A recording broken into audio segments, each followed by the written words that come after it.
السلام عليكم ورحمة الله وبركاته. ازيكم يا شباب؟ عاملين ايه؟ يا رب تكونوا بخير. النهاردة الفيديو بتاعنا بيتكلم عن اختبار الشغل. يعني اول ما تيجي تنزل شغل هيختبروك في الشغل. دي طريقة الاختبار هتكون ازاي؟ انا هشرح لكم، وهشرح لكم اختبار الرخصة. تمام كده، وهشرح لكم عبية سكينة اللودر بطريقة صحيحة. بس ان شاء الله لو عجبك الفيديو ما تنساش تعمل اعجاب، وما تنساش تشترك في القناة علشان يوصلك كل جديد. عشان ما اطولش عليكم يا شباب، انا دلوقتي هملى السكينة بالرملة بالكامل. هملى السكينة رملة بالكامل. ده هيكون اختبار اي حد هتروح الشغل هيكون الاختبار بتاعه. اهو هشغل انا مثلا وهعبي السكينة. جرب يا يوسف الكاميرا شوي. اهو يا شباب، ده اختبارها. بقول لك عبي لي سكينة اهي.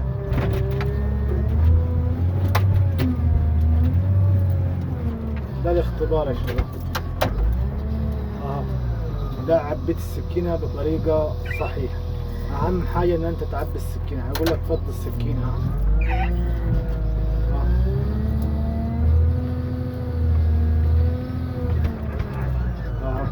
هتفضي السكينة. برضو هتنزل هوريكم برضو الكاميرا من تحت هي بتصور اللودر وهو بيعبي الطريقة الصحيحة للسكينة، علشان اي حد بيختبرك بيشوف طريقة السكينة الاول. تمام، انزل كده يا يوسف. خليك من الناحية دي. سيبها.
ده اختبار الشغل في اي مكان يا شباب. هوريكم برضو اختبار الرخصة ازاي.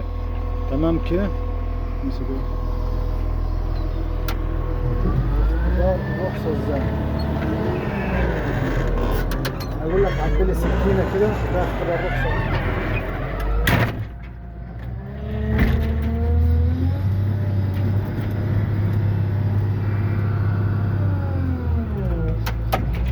اهو هقول لك فضيها مثلا. هقول لك فضيها. بعد كده هقول لك عبيها تاني. تفضيها وتعبيها. ده اختبار الرخصة.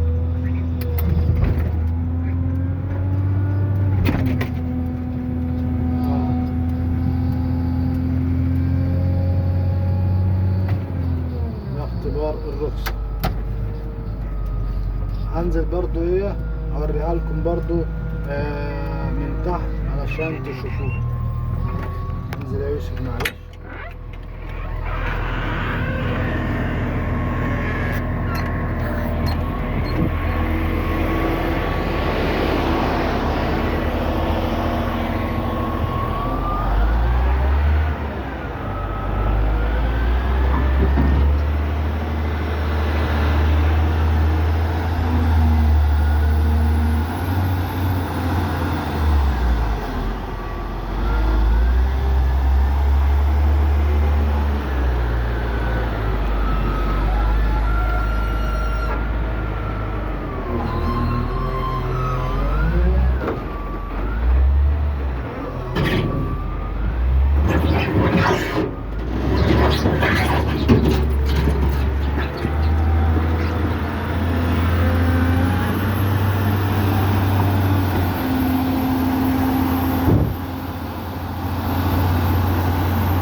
يا شباب، دي كانت اختبار الشغل. اي حد بيختبرك لازم تظبط سكينة اللودر كويس على الارض علشان تنجح في الاختبار. يبقى احنا شفنا طريقة اختبار الشغل، ان انت تملى لها سكينة ازاي وتعبيها، وشفنا طريقة الرخصة ازاي بتعبي لها سكينة وبتفضيها على الأرض، وبتلمها تاني وبتعبيها وبتفضيها. تمام كده. هنشوف برضو طريقة التشوين ازاي تبقى تشون الرملة زي كده. شوف دول شوية كده مرفوعين، ودول شوية لسه مش مرفوعين. تمام كده. أهم حاجة يا شباب إن أنت تظبط سكينتك على الأرض. شغل اللودر كله أهم حاجة إن أنت تظبط سكينتك على الأرض. فانت هتتابع معاي دلوقتي يعني 5 6 سكاكين كده برضو هشونهم لفوق كده، علشان تبقى انت كده اتعلمت الطريقة الصح. ده اهم شغل في اللودر. معلش يا يوسف كده صورنا من ده.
دي كانت الطريقة يا شباب بتاعة الشغل. اي حد هيختبرك هيقول لك املالي سكينة وبعدين فضيها وبعدين عبيها تاني. الاختبار الرخصة واختبار الشغل نفس الطريقة انا وريتهم لكم ازاي، وطريقة التشوين ازاي. اهم حاجة تظبط السكينة على الارض وتخلي شغلك مظبوط. لو عجبك الفيديو ان شاء الله ما تنساش تعمل اعجاب، وما تنساش تشترك في القناة علشان يوصلك كل جديد، وقول لي رأيك ايه في التعليقات ان شاء الله. والسلام عليكم ورحمة الله وبركاته.